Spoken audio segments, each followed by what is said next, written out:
आपने कभी सुना नहीं होगा कि इस तरह की शांत भी ज्वालाएं होती हैं। एकदम शांत ज्वालाएं हैं, सप्त रंग की होती हैं और एकदम शांत ज्वालाएं हैं और सहस्त्रार में आपको दिखाई देती है ये कितनी शांत है। ये सारा कार्य श्री गणेश ने किया हुआ। तो एक प्रकार वो आपका भी गुस्सा कम कर सकते हैं, आपकी भी नाराज़गी दूर कर सकते हैं। और जब हम नाराज़ हो जाते हैं तो उसमें हम बहक जाते हैं और हमें याद ही नहीं रहता कि हमें क्या करना चाहिए क्या नहीं करना चाहिए। उसमें हम किसी को मार सकते हैं, पीट सकते हैं, किसी को खून कर सकते हैं, कुछ भी कर सकते हैं।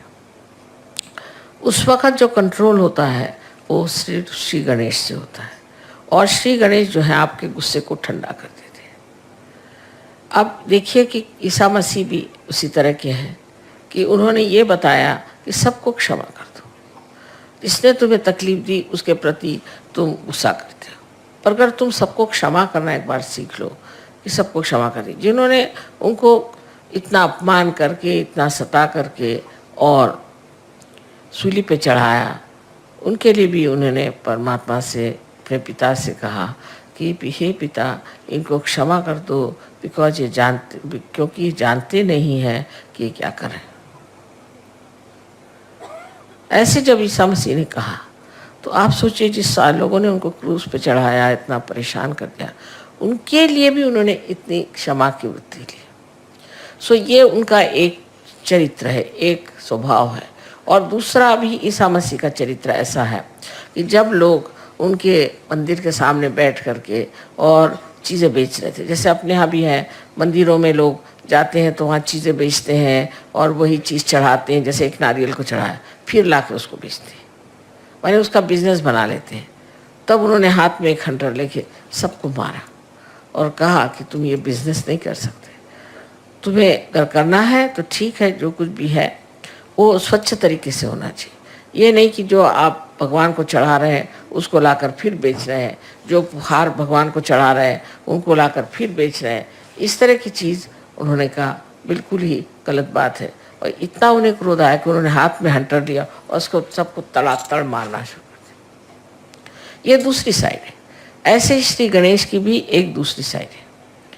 दूसरी साइड गणेश की ये है कि जिस वक्त कोई भी राक्षस या दुष्ट आपको परेशान करेगा या तंग करेगा तो वो गणपति है, माने गणों के वो राजा है, तो वो उन राक्षसों को और दुष्टों को नष्ट करते हैं, उनको एकदम उनका सर्वनाश कर देते हैं। आपको कुछ कहने की ज़रूरत ही नहीं है, आपको कुछ बताने की ज़रूरत नहीं, वो खुद ही आपके साथ लगे हुए हैं गण लोग और वो ऐसे लोगों को ठीक ही कर देते हैं जो आप लोगों को तंग करें। सहयोग में आप लोग जान लीजिए कि आप पूरी तरह से सुरक्षित हैं और आपको कोई भी नहीं दुख दे सकता। हाँ, अगर आप सहयोग में हैं तो आपके गण जो हैं वो चारों तरफ घूम रहे हैं और वो यहाँ भी पधारे हैं और वो हर समय आपके ऊपर अपनी सुरक्षितता का उन्होंने पूरी तरह से आपके ऊपर अपना आच्छादन डाल दिया, पूरी तरह से आपको ढक लिया। आपको कोई भी तरह की तकलीफ परेशानी नहीं हो सकती। फिर आप उसको चमत्कार कहते हैं, माँ किस तरह से मैं बच गया, पता नहीं क्या हुआ, मैं कैसे बच गया। ये सब गणों का काम है और गण ये कार्य जब करते हैं तब समझ लेना कि आप वाकई में एक सहयोगी हैं।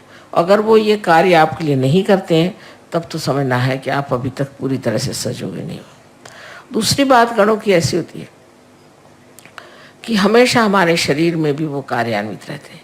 शरीर से बाह्य की चीज़ें जो करते हैं वो सिर्फ आप जब पार हो जाते हैं, जब आपका संबंध परमात्मा से हो जाता है, तब वो आपका शरीर और आपके सब धन और आपकी सब चीज़ें, बच्चे, सबको संभालते हैं।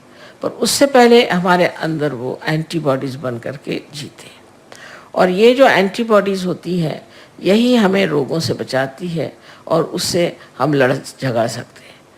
तो इसका चक्र जो है सेंटर हार्ट, यहाँ पर स्टर्नम करके जो हड्डी है उसके अंदर शुरू में होता है। 12 साल तक ये एंटीबॉडीज़ तैयार होती हैं और फिर सारे शरीर में दौड़ करके तैयार रहते हैं। जब भी कोई परेशानी होगी तो स्टर्नम हिलने लग जाएगा, और उसके हिलते ही जैसे रिमोट कंट्रोल होता है इस तरह से इनको पता हो जाता है, और ये फिर उस आने वाले कोई भी जो आदमी आपके ऊपर आक्रमण कर रहा है या कोई सी भी चीज़ आक्रमण कर रही है, कोई वायरस आ रहा है या किसी भी तरह का कोई रोग आपके अंदर घुस रहा हो, उससे ये लड़ते हैं। और जब आप माँ के विरोध में कार्य करते हैं, माँ के विरोध में काम करने का मतलब है नैतिकता से गिर जाना। पिता के विरोध में जाने का मतलब है कि आप कार्यशील न हो, कार्यक्षम न हो, आप कार्यकर्ता न हो, आप में आलस्य आ जाए, ये तो पिता के खिलाफ पाप है। लेकिन माँ के खिलाफ पाप है जहाँ आप अपनी नैतिकता को खो देते हैं। जिन्होंने अपनी नैतिकता को खो दिया है, ऐसे लोगों का ये चक्र बहुत कमज़ोर हो जाता है, और इसीलिए फिर ये चक्र जो है इसको ठीक करने में बड़ी मुश्किल हो जाती है। और जो लोग इस तरह से गिर जाते हैं और उनका ठीक होना भी मुश्किल हो जाता है, जैसे एड्स की बीमारी है या इसी तरह की जो बीमारियां हैं जिसे कि हम गुप्त रोग कहते हैं, ये सारे गुप्त रोग अनैतिकता से आते हैं। और ये अनैतिकता के रोग जो हैं किसी तरह से भी ठीक नहीं हो सकते जब तक आपके गणेश तत्व ठीक नहीं हो जाएगा। इसलिए समझ लेना चाहिए कि हमें अपने अनैतिकता से अपने सारे व्यक्तित्व को, अपने सारे जीवन को पूरी तरह से आडोलित रखना चाहिए, पूरी समय उसमें पवित्रता में डूबे रहना चाहिए। ये जो पवित्रता है उसके बारे में ईसा मसीह ने बहुत बढ़कर बात कही है, क्योंकि आज्ञा चक्र पे उनका स्थान है, इसलिए उन्होंने आज्ञा चक्र पे बहुत बड़ी बात कही। और वो ये कहा कि तुम्हारे आँखों में भी कोई भी अपवित्रता नहीं होनी चाहिए। Thou shalt not have adulterous eyes। आँखें भी ऐसी हो, वो भी निर्मल होनी चाहिए, क्योंकि आँखें निर्मल कर नहीं है तो ईसा मसीह वहाँ नहीं है। लेकिन देखिए परदेश में हम देखते हैं कि हर एक ईसा को मानने वाले लोग सबकी आंखें बहुत खराब है। इस औरत की तरफ देख, उस औरत की तरफ देख, उस तरफ देख, फिर औरतें भी ऐसी आदमियों की तरफ देख, उनकी आंख ऐसी चलती रहती, कभी आंख स्टेडी नहीं रहती। और फिर एक बार ये चल जाए तो ये नेगेटिविटी होती है, भूत है, आँखों से चलते, और एक पे जाएंगे फिर दूसरे पे जाएंगे। उसका कोई खेल ऐसा है कि उस खेल में कोई मज़ा तो नहीं आता, पर वो खेल ही अपने आप ही चलते रहता है और आदमी इसी में पागल हो जाता है। तो ईसा मसीह ने भी पवित्रता की अति सूक्ष्म बात कह दी कि तेरी आँख भी अपवित्र नहीं होनी चाहिए, किसी की और तेरी आँख से भी तुम अपवित्रता के भावना से न देखो। ये बात उन्होंने कही, जैसे कि ये पवित्रता का ही पूरा स्रोत है, इसलिए उन्होंने पवित्रता की बात की। ईसा मसीह ने ज़्यादातर पवित्रता की ही बात की है। जहाँ जहाँ बात की है वो ज़्यादातर कि आप अपने को कैसे पवित्र रख सकते हैं और कैसे आप नैतिकता के बल पर खड़े हो सकते हैं, वो ज़्यादातर कि आप अपने को कैसे पवित्र रख सकते हैं और कैसे आप नैतिकता के बल पर खड़े हो सकते हैं। सो सहयोग में, सहज में सब होता है जब आप गणेश जी को पूर्ण तरह से वर्ण करते हैं और गणेश जी को मानते हैं कि ये शक्ति हमारे अंदर आ जाए। ऐसे तो हर एक चक्र पे गणेश का स्थान है, और मैं हमेशा कहती हूँ कि हर एक चक्र पे एक वाइस चांसलर बैठे हुए हैं, चांसलर साहब बैठे हैं। जब तक ये सर्टिफिकेट नहीं देंगे तब तक कुंडली नहीं चढ़ेगी नहीं, और हर चक्र पे ये काम करते।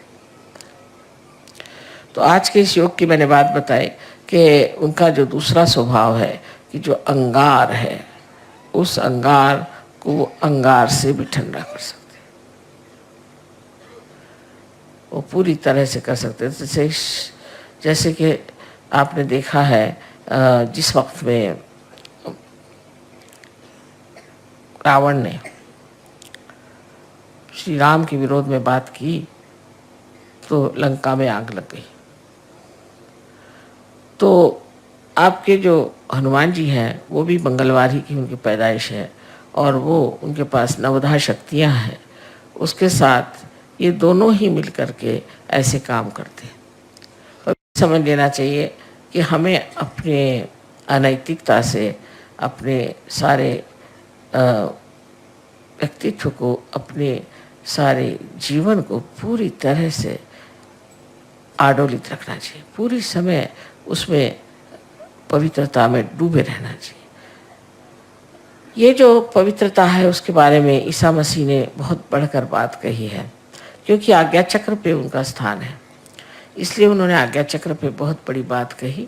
और वो ये कहा कि तुम्हारे आँखों में भी कोई भी अपवित्रता नहीं होनी चाहिए। Thou shalt not have adulterous eyes।